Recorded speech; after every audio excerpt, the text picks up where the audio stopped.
Greetings, greetings. Hello, everyone. Hello. Hold on one second as I reposition this because it seemed to have messed up a little bit. How's everyone doing on this? Wow. Did I just say on this Saturday? But okay, Saturday evening. I hope everyone is doing well. We had a little technical mix up with the timing. So, but I'm here. It was supposed to be 8:30. Not sure why it started a little early on YouTube. But we want to discuss. Yes, we have things to discuss. As you know, if you are one of my new subscribers, thank you, welcome, thank you. I hope that you're able to share and utilize some of the information that I have spoken about and shared on my YouTube channel. But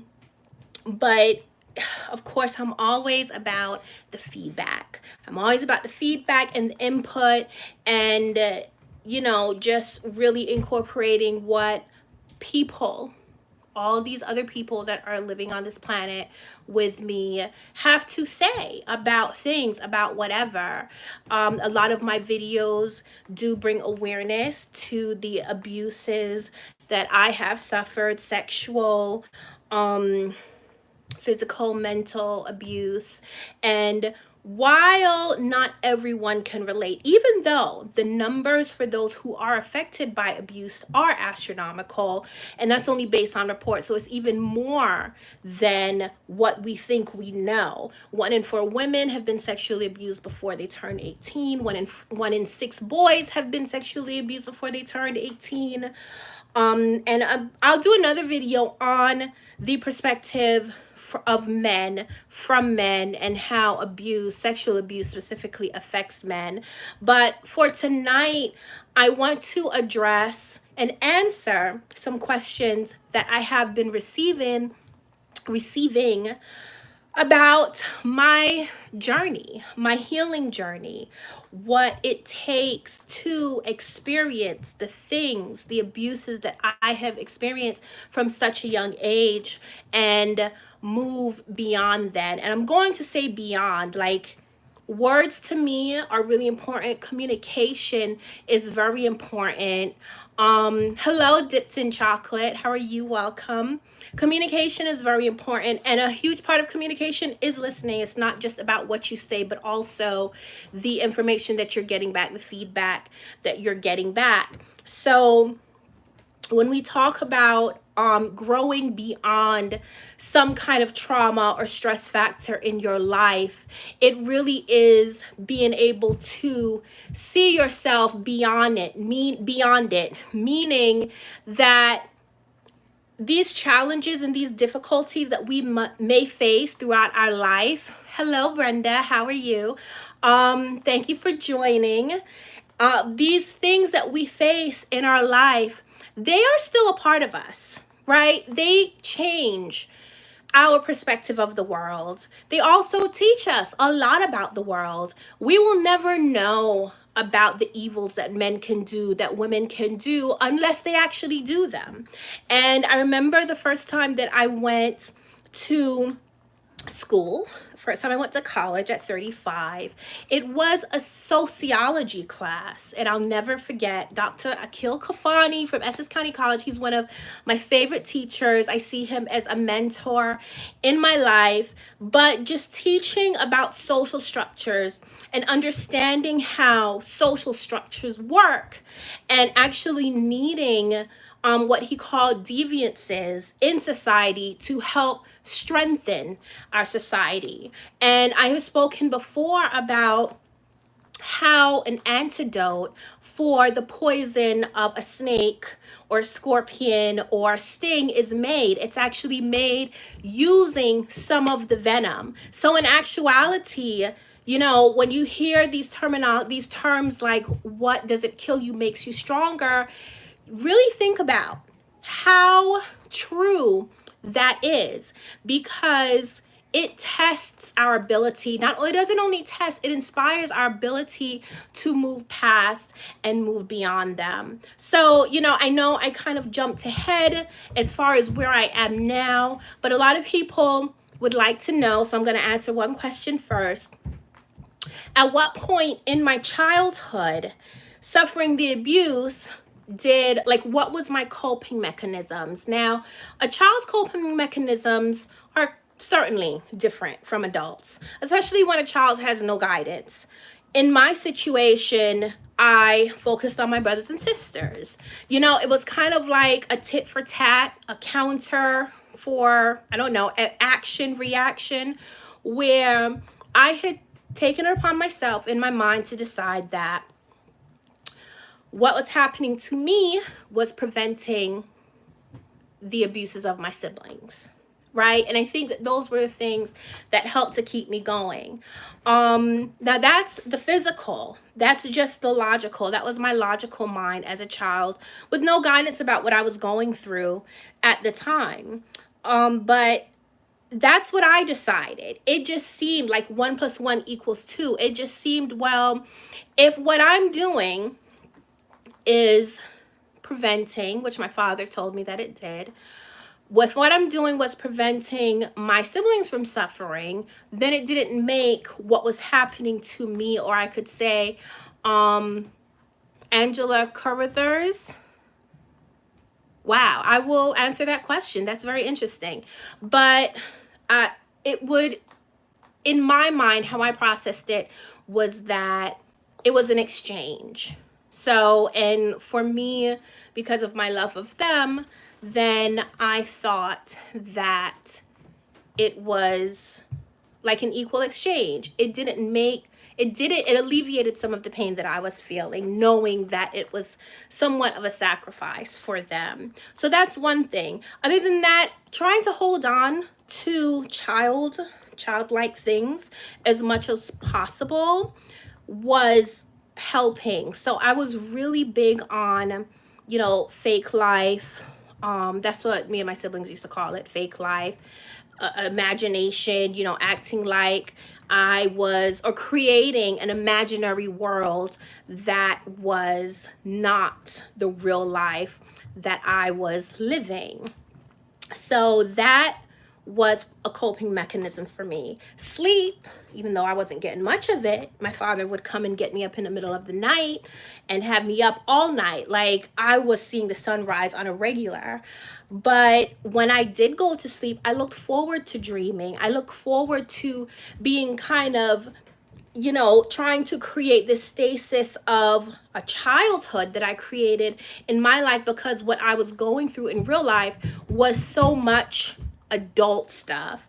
And before my father took us away from the rest of my family, you know, I loved seeing my cousins and playing with them. And we would have fun in my grandmother's basement. So all of those things, just focusing on those positive aspects in my life, helped alleviate some of the pain that I was feeling in my real life and what I was going through with my father. So I want to start this conversation. So that's me as a child. That's 8 years old. I'm going to pause from the narrative and go back to answering some questions, because I see them popping up like crazy. So let's see if I could pull up some of these questions. Some messages, super chat. Okay, live chat. All messages, here we go. So let's see. Hello, everybody. Greetings. Thank you for joining. Nicole, thanks for sharing. I'm so proud of you. Thank you, my love. How long have you been free from the abuse of your father? So I escaped my dad when I was 24. So actually, wow, I'm 43 now. It's been, oh, y'all asking me to do math on camera. What is that, 23? No, okay, 43. So that's 20 years. 20 years I have escaped my father physically. Now, because we reported him in 2006, I was about 26, 27. That was its own process. I had seen him in public. He tried to contact me. So there was always kind of this cloud, like this shroud of his presence. I was afraid going home at night. I was afraid being out with my children, being a single mom. I'm managing all of these kids, plus a child that was completely disabled in a wheelchair. So that fear just lingered. The fear while he was free of him just popping up just lingered. So I wasn't free from him then, technically, because mentally and emotionally I wasn't free from him. And of course, then going to court. We didn't go to court.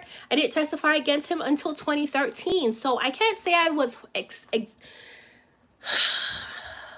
I was not completely free from him until after he was sentenced, and I knew that he was locked up behind bars, because while he was still out, when he was first arrested, he got out on bail. And the only reason why he went back to jail is because he showed up with a child, even though part of his bail restricted him from being around children, because of the charges. He showed up with a child at one of his court proceedings, and the judge was like, wow, you've got some nerve. And that's what happened. So then he was set on a higher bail that he just couldn't afford. Let's see. Okay. You guys are like jumping ahead. I have my whole plan, my arc, my story arc. But let's see. Who else? Hello, everyone.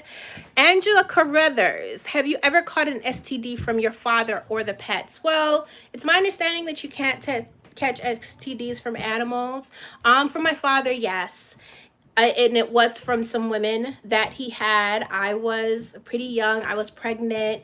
And that was probably the only time that he had ever taken me to the doctor. And I think because he was scared and he found out from some of the women that he was dealing with that they had STDs. So he decided, but he was there through the whole thing. He sat in the room. He was there the whole time. I wasn't even allowed to speak to the doctor. He did all of the talking. And I was treated. I think I was like 17 or 18 when that happened. These chats keep disappearing. This is not cool. Okay, thanks for sharing. How long have you been free from your father? I answered that question. Do I still have a relationship with my mom? I think relationships, there's so many levels. So when you ask me, do I still have a relationship? Close relationship? No, I don't have a close relationship with my mother. I acknowledge her. There have been some things that I think as I spoke out more publicly, I learned that she still had a lot of growing to do. And I just decided to love her from afar. I cannot, be responsible. And in some ways, she was holding me responsible for certain things that was happening in her life that she felt was because of her association to what happened to me. Now, I don't know how that makes sense. And that right there told me straight away that she still had a lot of work to do. And it was impacting my kids. It was how she treated my children as she got older. I realized had not changed as they got older. I'm sorry. How she treated my children as they got older. I realized that she had not changed a whole lot, and she still had growing to do. So, you know what I said? I says, look, I'm going to be over here with my children, doing my healing and my growing and my life progression, and you'll be over there. And, all I could do is wish you well and love you from afar. So we got a lot of questions, people. And for some reason, I don't know how is this done, because having to keep pulling it back. Okay, so Brenda asks, do I still struggle today? On a regular basis, no, but I have my moments. We all have stress factors in our life. And sometimes those stress factors, regular everyday stress factors, will trigger other stress factors associated with my abuse. And then let me change that terminology. It's not my abuse, with me being abused, because I refuse to claim. And I tell other survivors, don't claim. That would be internalizing what happened to you. And again, in your mind, mentally, you in a way are accepting some form of responsibility to what happened to you, and that's simply not true. So the abuse, like even dealing with slavery, it's not that there were slaves, they were enslaved people. So I feel like it's the same thing. Even saying my abuser, like I don't claim my father as my abuser, so to speak. He is an abuser. He abused many women. I was closest to him, but I digress. I'm going I'm going somewhere else. What the question pertained to was, do I still struggle now? I wouldn't call it a struggle. I think that when you struggle, it's because you don't really have resources, or you feel like you don't have the strength or the energy or the tools to handle whatever challenges that you have. So I don't struggle in that way. Do I face struggles? Yes. But I have an entire toolbox of tools that I use to manage and cope. So for instance, I have my process with men. Let's just say dealing with men, right? And I'm sure all the ladies, and if there's some men on here, like relationships, romantic relationships, definitely could put your head on a spin. But as a survivor, there is this whole other layer of, whether you want to call it fear of not knowing if this person is going to treat you how you should be treated. Well, I think we all know that. But if they're going to abuse you in any way, there's that fear, because once you've been abused, then you have seen very negative potential of another human being, and therefore it creates a type of fear inside of you that you may worry about other people, which then of course creates an insecurity in yourself. And I think even me, I had a time when I did not trust my ability to determine good from bad, to determine who is the good guy, who is the bad guy. I felt like that I wore the stamp on my head that screamed vulnerable. So I was very guarded coming out. And I guess I should take this opportunity to segue into the part of my coping strategy when I was a teenager. Now, as we know, and I'm sure a lot of you know, I know I have some very intelligent viewers on here. When you are going through your developmental stages as a teenager, you are overrun with hormones. Not only hormones, but your brain does this jump in development. You become very self-aware. So while I was going through that, imagine being raped. Imagine then being pregnant. Imagine then raising a child and having to protect a child and still protect your siblings, and then have this very tumultuous relationship with your mother, who now your father is telling you to not look at as your mother anymore, but as your sister wife. And you can't call her mommy anymore. You have to call her by her first name, and and don't call him daddy anymore, and you have to call him by his first name. So there was just all of this stuff that I was going through while I'm going through the normal, regular development that a lot of girls go through in their teenage years. I had to choose one to focus on. Sure, I would have loved, and I begged my father, and he promised me from when I was young that I would go to high school. That never happened. I still fawned over. My father was in the music business, so watching videos, I had a huge crush on Michael Jackson and created fantasies of Michael Jackson coming and rescuing me out of my situation. But at the same time, I think having all those stresses, you end up feeling like you just can't fight anymore. And I did go through a point where, after I gave birth to my first child, that I just accepted my role. I accepted my role. This was my life. What daddy was saying must have been true, because none of the attempts to escape worked.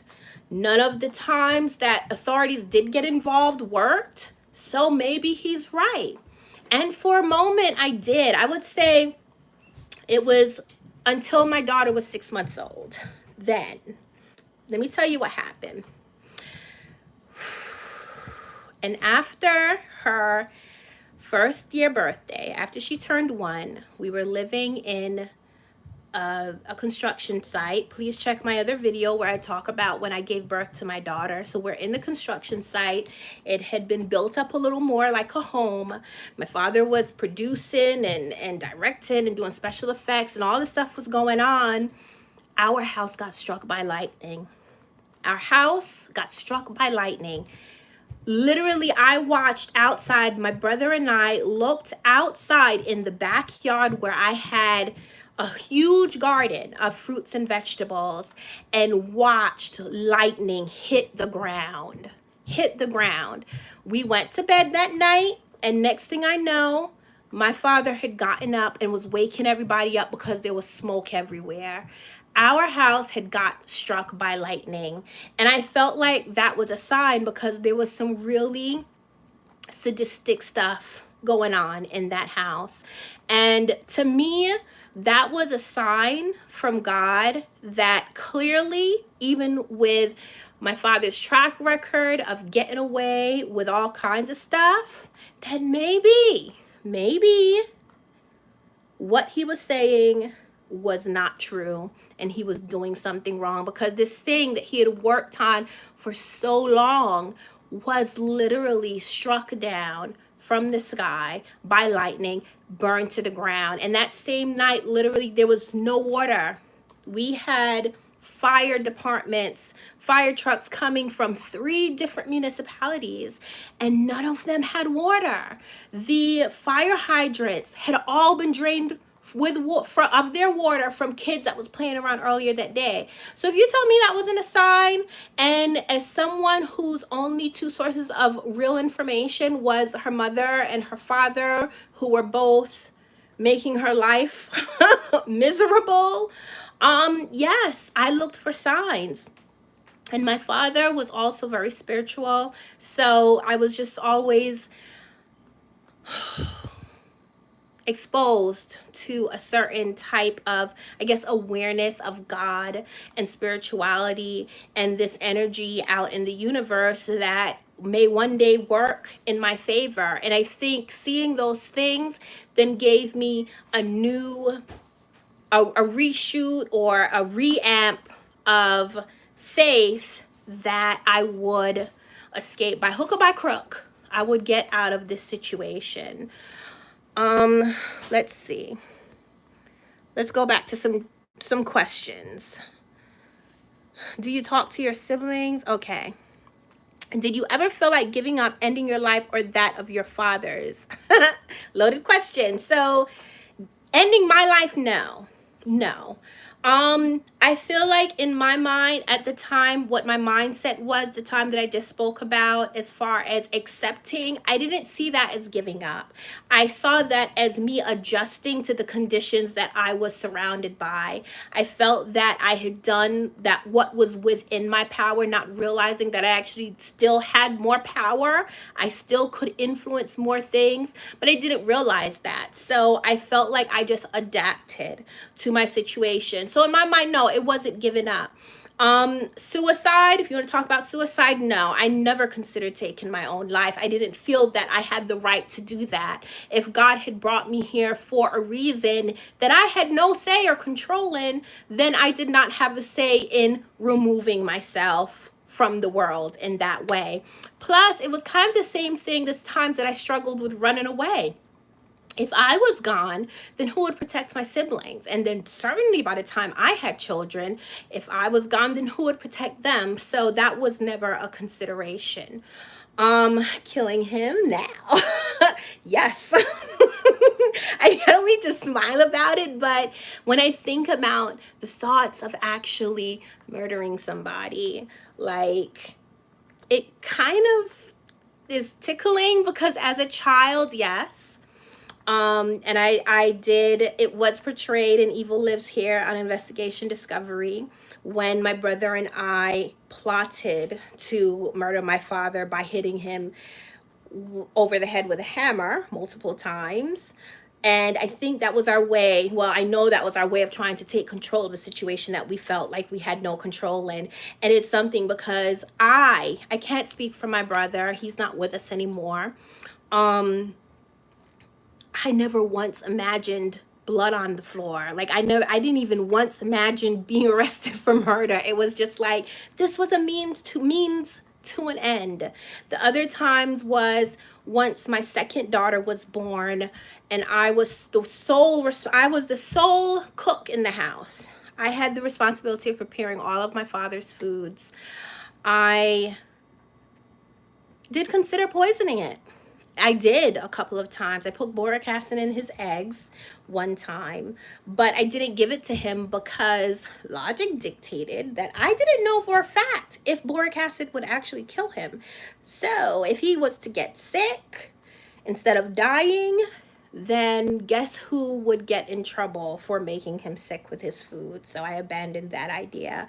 And those were the times. There was one time he did get sick, and I thought about like putting a pillow to his face. I can't believe I'm sharing this with y'all. Like, that's crazy. Admitting to actually thinking about murder. But I'm gonna get in trouble for this one day. I know it's gonna come and bite me in the ass.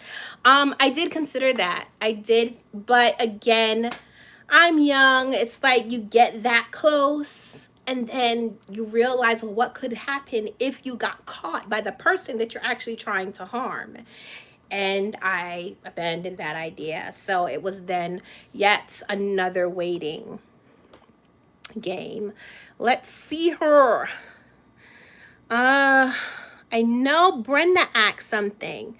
Okay, so we got to the time, because I do know, people who point fingers and say, well, you were 17 or you were 20 and you should have known better. But you be in that situation. Not only are you trying to navigate the situation, you're also trying to stay sane, right? Like, so often I went to sleep and really hoped that my dream was my life and the waking was the nightmare that I was waking up from. And sleep was a big thing for me. Sleep. And I think that might have been a time that I was depressed, not only just needing sleep because I was physically exhausted, but it was an escape. And I think anyone who has experienced depression will know the other time that I experienced that form of depression is when my daughter died. All I wanted to do was sleep. I just wanted to escape the real life, what was going on in the real life, and bring myself into a place that I felt that I had a little more control, or I could actually, be the director and the writer of something that I was going towards. So, let's see. Okay, Brenda, I'm sure, because I'm not catching all of the questions. I see. Okay. Why did I want to become a writer? Oh, Takara. So Brenda mentioned something about Takara. They blame me for what happened to me. They make sure I did not get any support or help or even therapy. They put my son up for adoption. I was no longer able to see my child. Yes, Takara, I'm so sorry. I was that close because my children was taken away from me during the process of escaping my father, and it's really a shame, and that's what we're trying to do with Precious Little Ladies. Fix those cracks in the system that really don't support all of the nuances that survivors have to deal with. Like, nothing is just cut and dry. It's not just black and white. This experience between being trapped and being free comes with a lot of layers. And I think the system really does not take those things into consideration. I had an interview, and you guys look on my video, I think in my Q&A playlist, where I speak to a police officer and 2 psychologists. And I'm sure Brenda has watched it, can attest to the police officer was clueless. I straight up just asked him, like, yo, so let's say you got a call that a woman was being abused and she is right there with the abuser in her face. What you gonna do? And they had he really had no answer. I was like, are your people trained to handle that? And he had no answer. And he was the lieutenant. So Takara, you are in my thoughts. I hope that as you continue to go through what I share, especially like going to the website preciouslittleladies.org, you will be able to, or at some point we could assist in some way, even if it's just emotional support. So let's see. I saw another question. Why did you want to become a writer? Maria Bedzra. Marie Bedzra. Thank you for that question, because guess what? Writing is a coping mechanism for me. And I feel that if you read, it's funny. A friend of mine, I did a podcast episode. My podcast,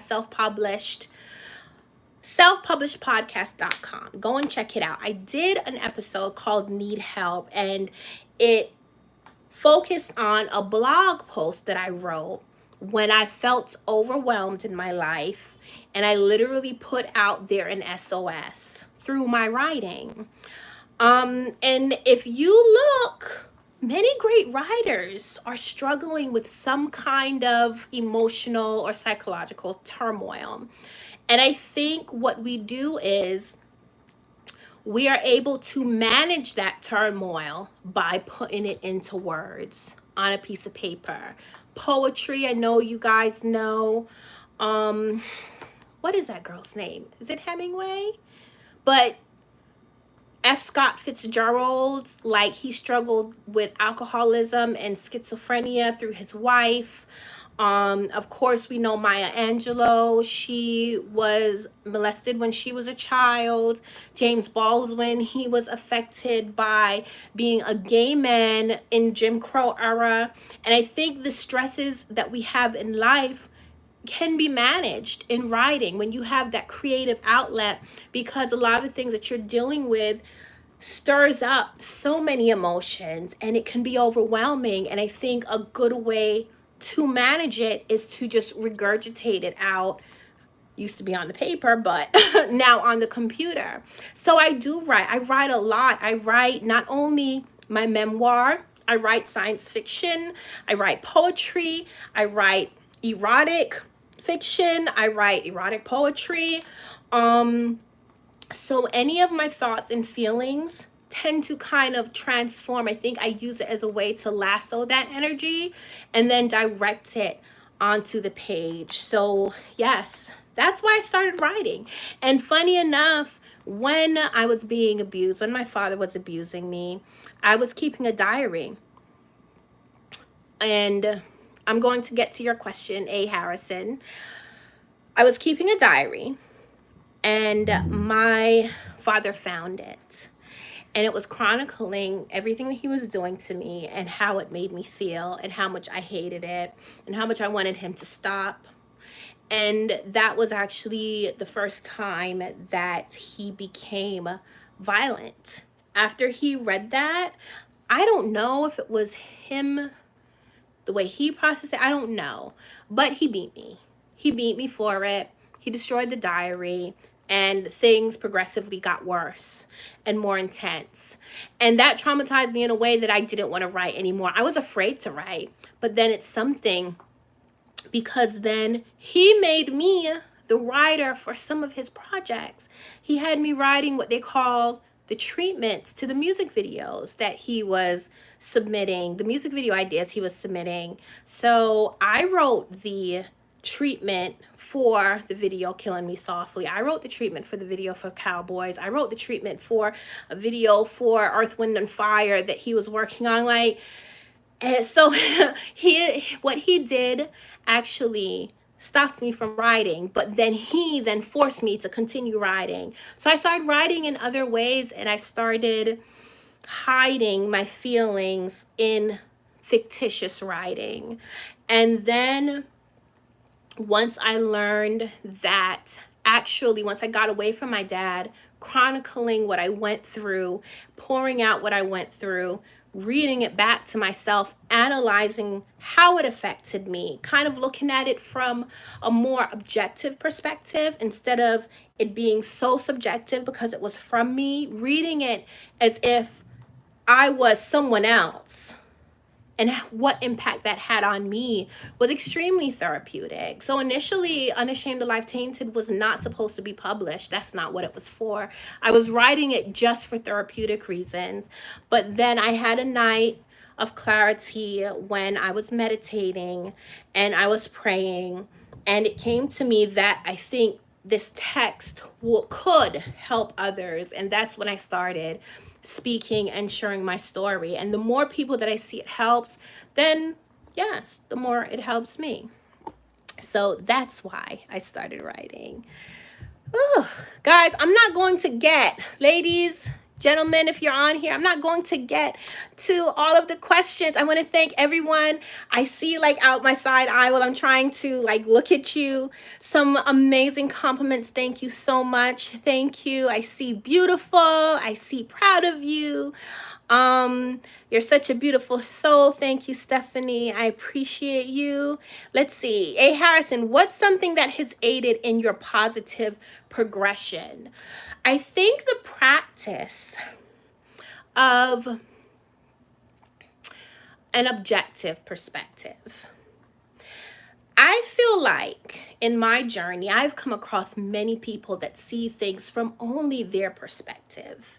And I think that it's important that as humans living on a planet with so many other people, consciously being aware, not only being aware, but wanting to actually seek out the experiences of other people's lives, whether it be through documentaries or books or traveling, is very important to your own personal progress, because it's not all about you. I hate to break it to you, but in a way, it's not all about you. There's so many things going on in this world that you essentially couldn't even imagine. Even as bad as even as unique and impactful and shocking and horrible as my story and what I have been through is, there are worse. There are still worse. Like, can you really imagine that? There are still worse. Like, there are children tied up and all kinds of things being done to them, babies and women and people being persecuted for their beliefs and tortured just for being who they are, and killed and murdered. And it's like, in the scope of things, we want to do what we can to contribute to the furtherment of this world. And I believe that it really starts with you as an individual. Like, it starts with me. So while I said earlier that it's not all about you, technically it kind of is, but it's about you as you being part of the whole, parts of the grander scheme. So you do have to take care of yourself. So when it comes to personal growth and personal progression, you have to take care of the small details. You have to take care of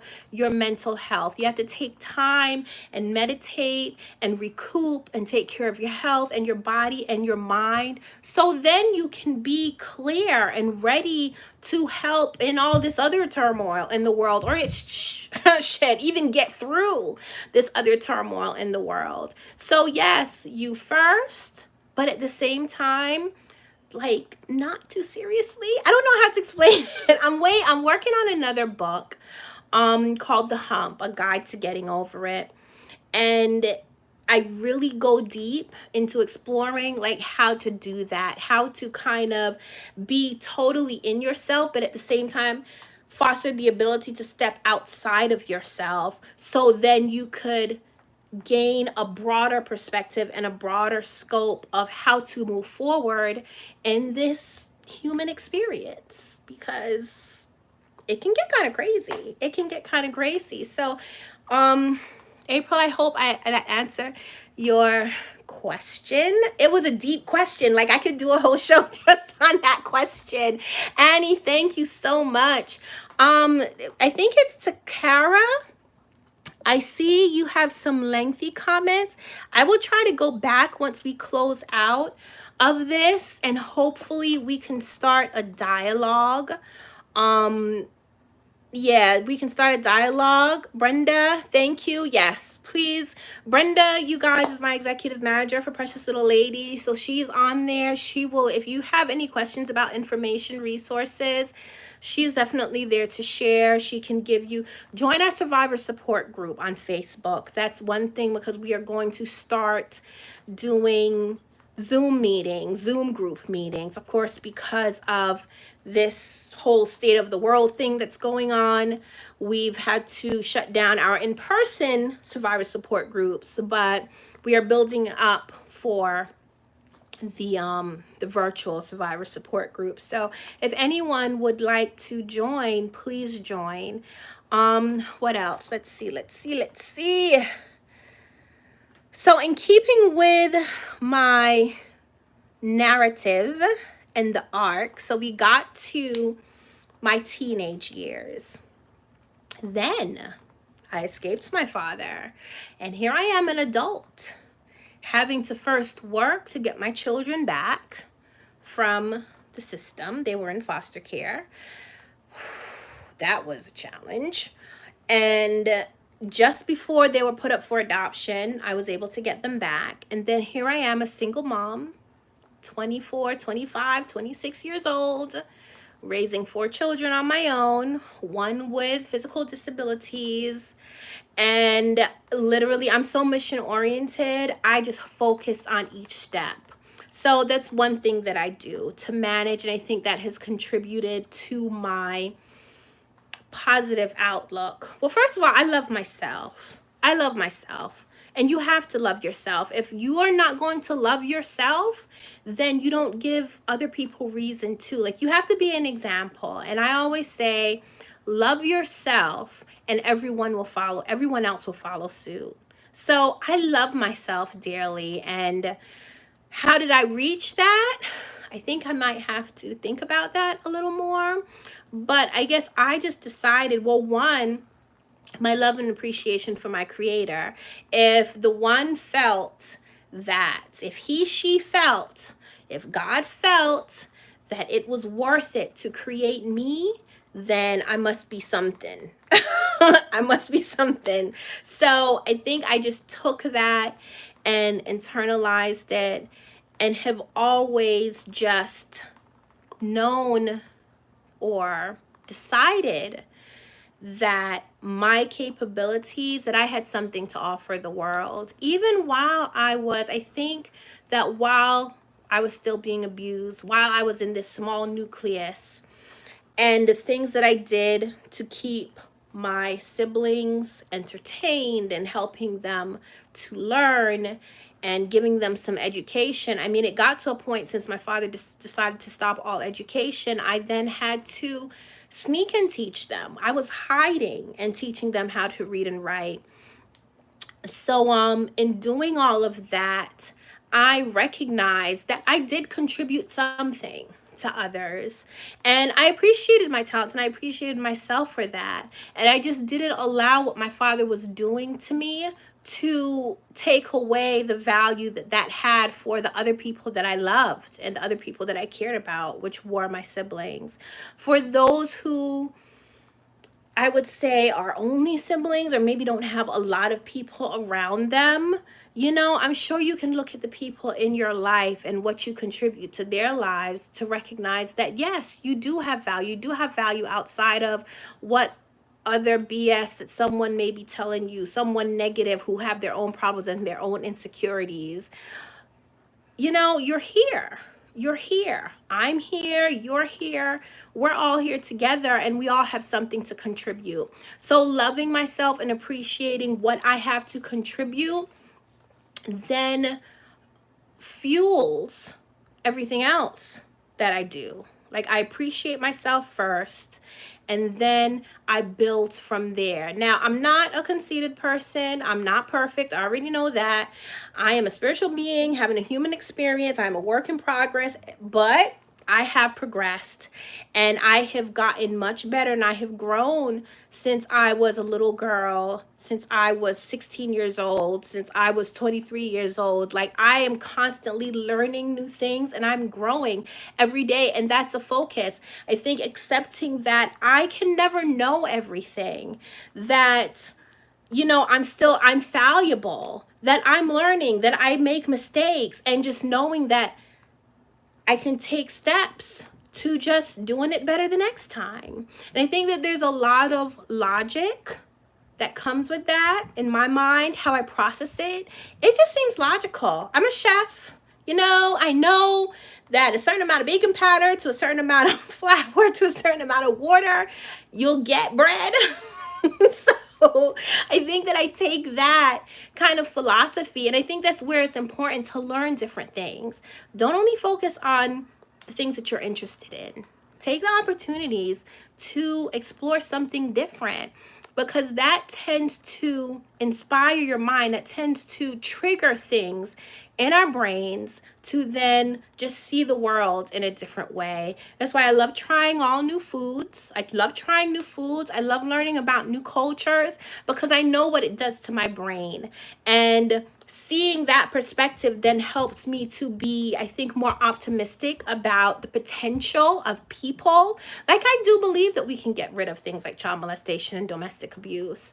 In some ways, I know I started this conversation off with my experience with sociology, where they say that some of these things are necessary in order to test and strengthen the structure of a social group. But I think we can reduce it a lot. I think we can reduce it a lot. It may take time. It may not be in my children's generation or my grandchildren's generation, but I think step by step, and especially with focusing on the health and wellness of our women in our community, and providing the correct amount of resources and tools, then we will eventually get there, because we have been taught, especially women, not to disclude men. There are men who struggle with life as well. But as far as women, we are a group that have been oppressed in many different cultures, in America specifically. And we just have to be focused on. Like, we have been made to think that being with a man or being married validates us. There was a point that we wasn't allowed to own property. So, the man controls everything. And I know I'm going off on a tangent, but I say that to say, if we put all of these things in place, that's why with PLL, we strengthen the bond between mothers and daughters to combat child molestation and domestic violence. I think it's really important. The relationships that women have with each other is extremely important to the furtherment of our species as a whole.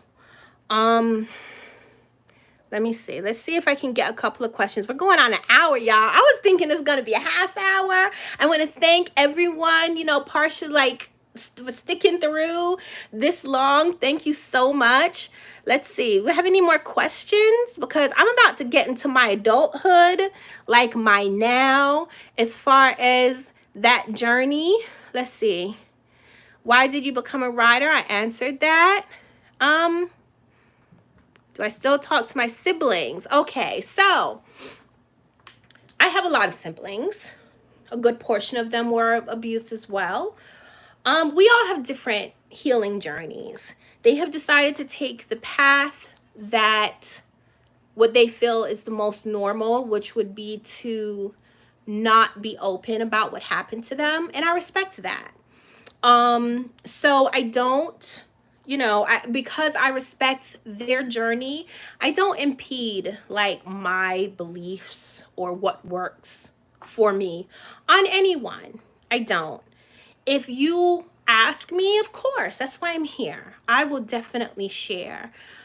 And through my organization, for all those who come willingly, then you have ask me anything. I will give you as much information as I have to help you on your journey.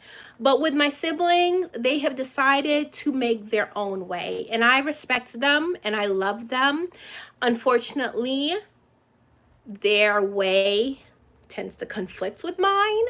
So that's created so much of a rift, which I don't really care for, but it is what it is. I feel like that they will come around and that we will come to an understanding.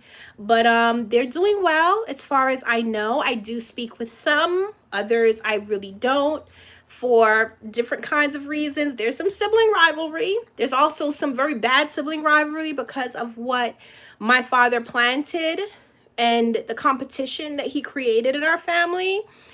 So until they have reached a certain point in their growth, and I have gotten myself in a position where I feel that maybe I could meet them at their points in their growth, then we'll come back together. But I love them dearly. And when we first escaped my father, we were extremely close. I mean, we were all we had.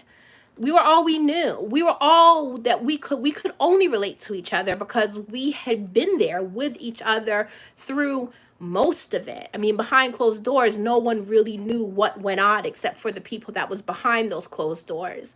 But for the whole, we knew each other's plight. We were there with each other. So even in escaping him, we were all we knew. But people grow, they grow up, they grow apart, they have different perspectives. And it is what it is. So I love them dearly. They will always be my babies. They will always be my first babies. I literally tried to breastfeed my little sister at some point. Okay, let's see. I feel like I saw something. No, not super chat. I'll try that another time. Let's just go with the... You guys are having conversations in the comments. I love that. I love that. How has your experience populated your relationships intimately? Okay, so good way to get into the adult part on my personal growth road to recovery journey. Dealing with men and women, at first I just couldn't, like, it was a scary thing. It was scary because my father had indoctrinated in me a belief that my only value was sexual. And because he abused me with one of his girlfriends, who was a woman, of course his girlfriend was a woman, well, she was a woman. Because he had abused me with a woman, that affected my relationship, or the potential of a relationship, of a friendship with women. My friends were my sisters. So having that mind frame and coming out into the world for the very first time, it was pure anxiety. It was pure anxiety. I kept my eyes down.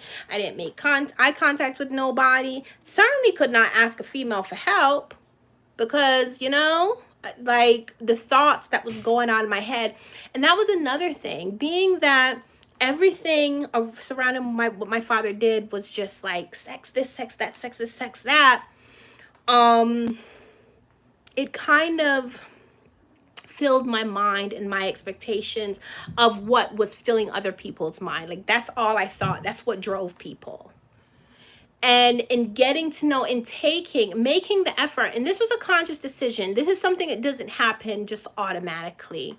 You have to commit to doing the work and making the effort and doing the things that you are afraid of doing. And that's what I did. I consciously decided, you know what? I'm working at this job in this restaurant. Let me try talking to my coworker and actually sitting down and having a conversation. But I had to make a decision to do that and sit down and have that conversation. And it was nerve-wracking. It was. But every time I did it, it became easier. And then I learned that I liked people and that people didn't only think about sex and that I was not just looking like a freaking, I don't know, someone they could take advantage of to them. And I learned that I liked people. And I came outside of what I was used to. I came outside of my comfort zone, But that was an effort, and I'm not going to make it seem like it's some easy thing to do, doing things that we're not comfortable with, because it's a challenge. But you realize that when you take the leap, when you take the step, it's just easier to take the next step. And then the next step is easier, and the next step is easier. And before you know it, you are off and running. So that's what I did. And so when a lot of people ask me, well, Aziza, you're not a recluse, you know, it's easy to talk to you and you relate to people. I mean, I can, even my kids, like, mommy, you can talk to a complete stranger. And I'm like, well, yeah, they're just another person on this planet, like probably dealing with a lot of the BS that we are dealing with too. I mean, in ways, my situation was kind of extreme, but in a lot of ways, everyone has their stress factors. Everyone is going through something. And when you meet people with that understanding on that ground, in that playing field, then you realize that we are much more similar to each other than we think we are. And the fear over time just kind of disperses and disappears. And you find out that you learn a lot from people. You do. You learn a lot from talking to people. So I did that. It excited me. And I was just looking forward to now living this life that I felt I might not have ever gotten to live because of my father. So I was excited to live it and just focusing on that. And during that time, this was like 2006, 2007, I was struggling with dealing with the possibility that my daughter was going to pass away. Thank God she was with us much longer than what the doctors initially predicted. But, you know, I appreciated, and I guess in a way it manifested in that way because I appreciated the time that she was with us. And okay, y'all. Whenever I talk about my baby, like, that's when I get emotional. So I have to take a moment. I have to practice.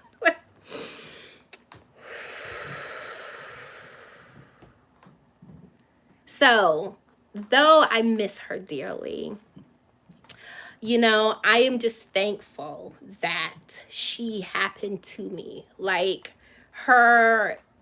just her and her love. And I'm glad to have known it, even though the circumstances, you know, that ushered her to me was not good. So just dealing with that as a parent, that many parents of children with, you know, critical health conditions go through. I had those stresses, but yo, I was intent on making her life as fun as possible. And through that, I made it fun for me and I made it fun for my children. So we went to the beach. There was nowhere she wasn't going. She was not the little girl in a wheelchair that got left home with the nurse. Like, this girl was everywhere with me. And just knowing that I was making her happy. And I think that that is another important, like, providing joy to someone else is a gift and it's therapeutic in itself. There was this one woman that I became very close friends with, and that was one of her challenges. And I had to encourage her to go and, you know, help some young people. She was a basketball player. And based on her, it really helped because it kind of gave her purpose. And I feel like that when you have survived something traumatic, you lose your sense of self-worth. And you you feel unpurposeful. You feel like, well, you are broken, you are damaged. So how could you contribute in a way? And giving or having some kind of purpose in the world and having a positive impact in the world just helps to build up your strength and your love for yourself and your sense of self-worth and your sense of self-security. Because, you know, if you have something to offer someone else, then the sky's the limit. Right? The sky's the limit. So I see Brenda told me to read. I did already. Let's see what else. Guys, we're gonna have to go soon. This thing has been like an hour.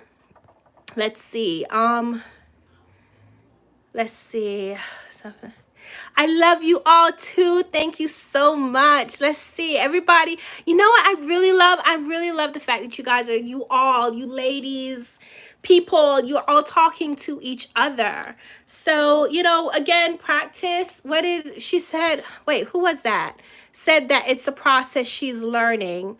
It faded away before I was able to see the name, but yes, it is a process. And as I mentioned earlier, we are all works in progress. We are all works in progress, but the key is to progress, to progress. If you don't get it the first time, it's okay. It's okay. You learn from your mistakes. The biggest lesson, I think the most valuable thing is a mistake, because you get to learn from it. Now, it's a complete waste if you don't, but you get to learn from a mistake, and that makes mistakes extremely valuable. So here I am today.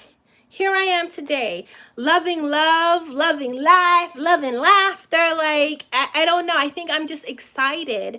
And it could be because I have definitely self-analyzed. I do a lot of self-analyzing, meditating. I always say praying if you are religious or just spiritual. Praying is like listening to God. I mean, it's like talking to God, but meditating is listening to God. So I recommend to everyone, I don't care what your belief system is, learn how to meditate. I can recommend a very good book. It's called Ancient Teachings from Beginners. And it really talks about the mechanics of, and it's an easy read too. It's not like over your head. It talks about the mechanics of meditation and how the vibrations through sound can help to affect your own personal vibrations in order to heal, in order to clear your mind, in order to gain your mind right. Meditation is very necessary. It's necessary to our bodies, our health conditions, because it allows us to just calm. And a lot of people think, oh, well, maybe you go into astral project, or is this some kind of super etheric thing to do? No, it's literally just learning. The first stage, I mean, once you get up there, you can do those other things, but the first stage is literally learning to calm your mind enough to where you can control it yourself. So even as someone who can have nightmares, right, of some of the things that happened to me, I still do have those nightmares. I have nightmares of my father, but through meditation, I have learned to take those nightmares and make them a lucid dream. And a lucid dream is a dream where you realize that you're dreaming and you take control in the dream. So look that up, lucid dreams. When you are dreaming or having a nightmare and you realize that you are and you can take control in the dream. So oftentimes, this guy is there doing what he does. I'm back as a child again. But then once I realize, oh, wait, no, this is not real life. Then I get up, I grow up, take a shovel in hand, and a lot of times take his head off. I don't know if that's like figurative. Maybe his head represents another head. I don't know. But that is usually my tool of choice and the outcome in my dreams. And then when I wake up, I don't have that kind of negative, heavy energy that I used to have when I would have a nightmare. I don't have that anxiety. My heart isn't racing. I'm not sweating.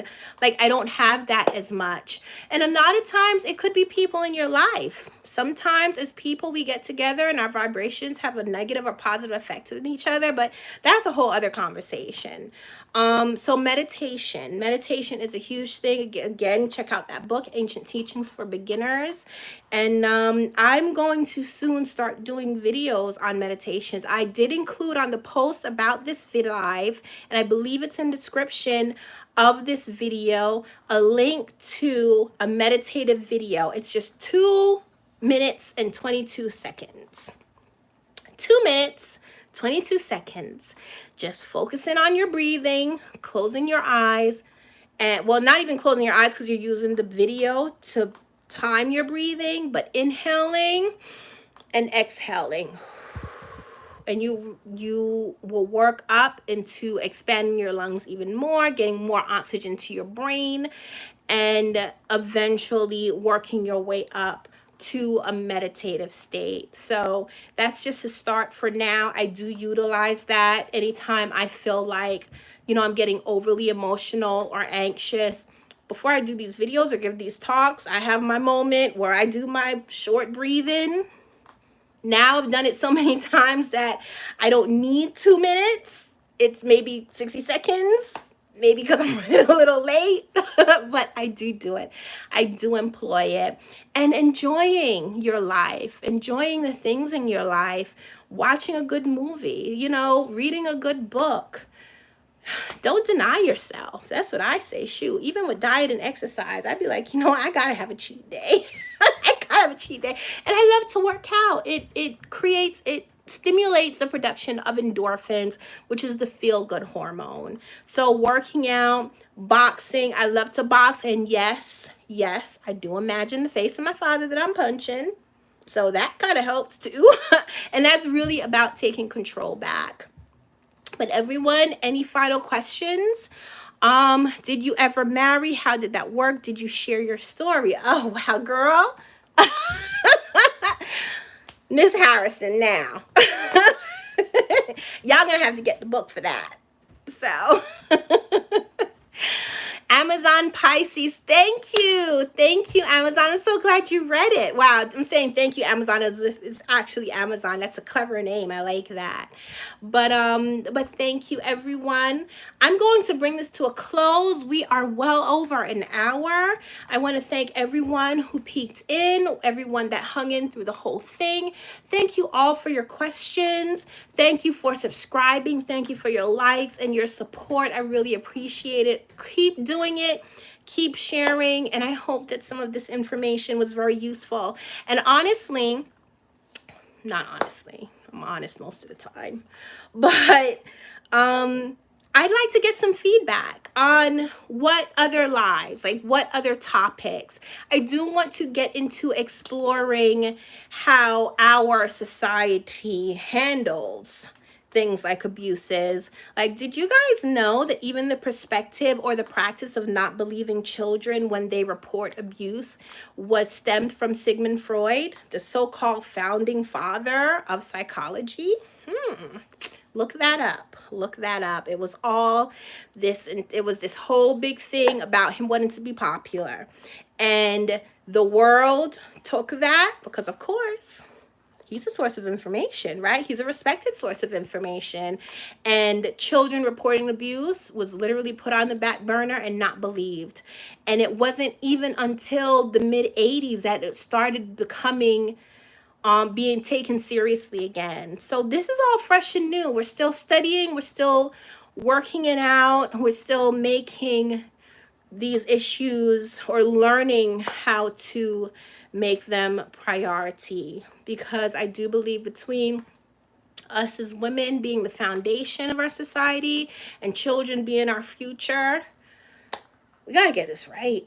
We gotta figure this out. We gotta stop the madness. But thank you all again. Thank you for being here. Thank you for your support, your kind words, your amazing wishes and compliments, and your input. Your input is always welcome. Even for I saw like that. Be blessed, for you are a blessing. Yes, Addie, you too. Even for those who come on with their negative perspectives, like, don't you rather know where the snakes are than let them slither in silence?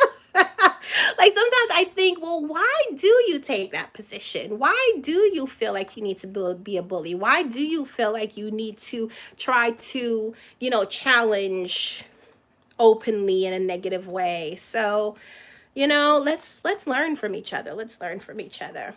All right. So yes, Annie said it first. Be blessed, for you are a blessing. Make sure you like, share, and subscribe. If you're not subscribed already, I'm sure everybody on here is subscribed. So thank you. Thank you again. I cannot thank you enough. All right. Be blessed, for you are a blessing. Bye.